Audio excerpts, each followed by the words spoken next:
Jainism offers a unique perspective on the universe and our place within it. At its heart lies a profound understanding of the soul, or jiva. This soul is believed to be pure, conscious, and blissful in its natural state. However, it is currently bound by something called karma. In Jain thought, karma is not just a concept of action and reaction. Instead, it is a physical substance, like very fine particles of matter. These karmic particles float all around us in the cosmos. They are drawn to the soul because of its passions, such as anger, ego, deceit, and greed. These passions act like a sticky substance, causing the karma to adhere to the soul. This accumulation of karmic matter is what keeps the soul trapped in the cycle of birth, death, and rebirth, known as samsara. The karma clouds the soul's inherent qualities of infinite knowledge, perception, and bliss. It acts like a veil, preventing the soul from realizing its true nature. Every action we perform, every word we speak, and every thought we think has the potential to attract these karmic particles. The type and intensity of the karma depend entirely on the intentions behind our actions.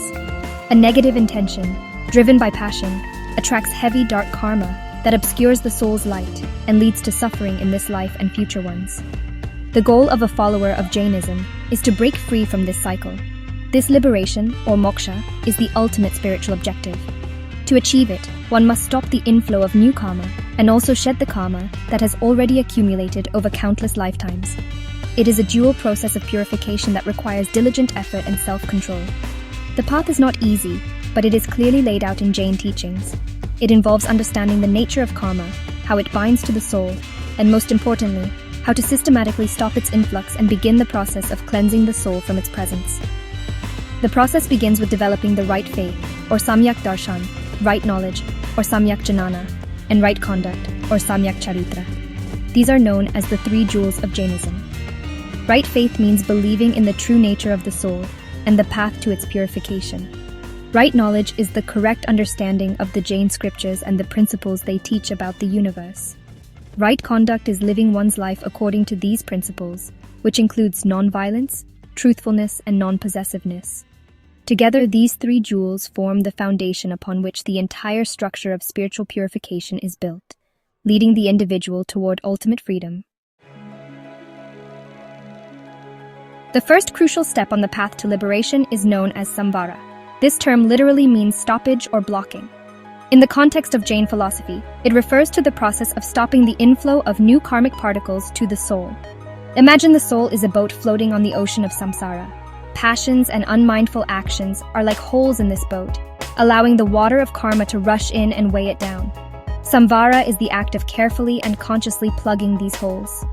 It is a defensive strategy designed to prevent further bondage and to make the task of purification manageable. Without this vital step, any effort to shed old karma would be futile. The practice of samvara requires immense self-awareness and discipline. It is about actively managing one's thoughts, speech, and actions to ensure they do not create the vibrations that attract karma. This involves the cultivation of virtues and the careful observance of vows. For instance, a person practicing samvara would be mindful of their anger, consciously working to replace it with forgiveness. They would watch their words to ensure they are truthful and not harmful. Every moment becomes an opportunity to exercise control and prevent the soul from becoming stickier with passions, thereby stopping new karmic particles from adhering to it. There are many ways to practice samvara, outlined in detail in Jain texts.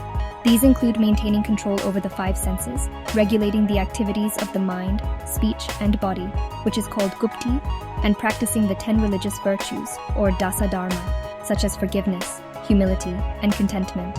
It also involves being careful in all movements to avoid harming even the smallest living beings, known as samiti. By diligently applying these principles in daily life, an individual effectively builds a shield around their soul. This shield does not allow new karma to enter, setting the stage for the next phase of the purification process. Ultimately, samvara is about living a life of conscious restraint and heightened awareness. It is not a passive state, but an active, ongoing effort of self-regulation. By mastering samvara, the spiritual aspirant ensures that no new karmic debt is being incurred. This is a significant milestone, as it stops the problem from getting worse. The soul is no longer accumulating new layers of karmic dust. This allows the individual to turn their full attention to the much more challenging task of dealing with the vast accumulation of karma from past lives. which is the focus of the next stage, Nirjara. Once the inflow of new karma has been effectively stopped through the practice of Samvara, the spiritual journey moves to its next critical phase, Nirjara. This term means to shed or to fall off.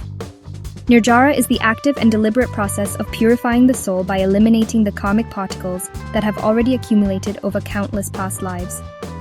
If Samvara is about preventing the boat from taking on more water, Nirjara is the process of bailing out the water that is already inside. This is an offensive strategy, a direct assault on the existing karmic bondage that clouds the soul's true, luminous nature. There are two main types of Nirjara. The first is passive shedding, known as Akama Nirjara. This happens naturally over time as karma ripens and gives its results, much like a fruit falling from a tree when it is ripe. This process is slow, and it happens to all beings, whether they are making a spiritual effort or not. However, this passive shedding is not sufficient for achieving liberation in a timely manner.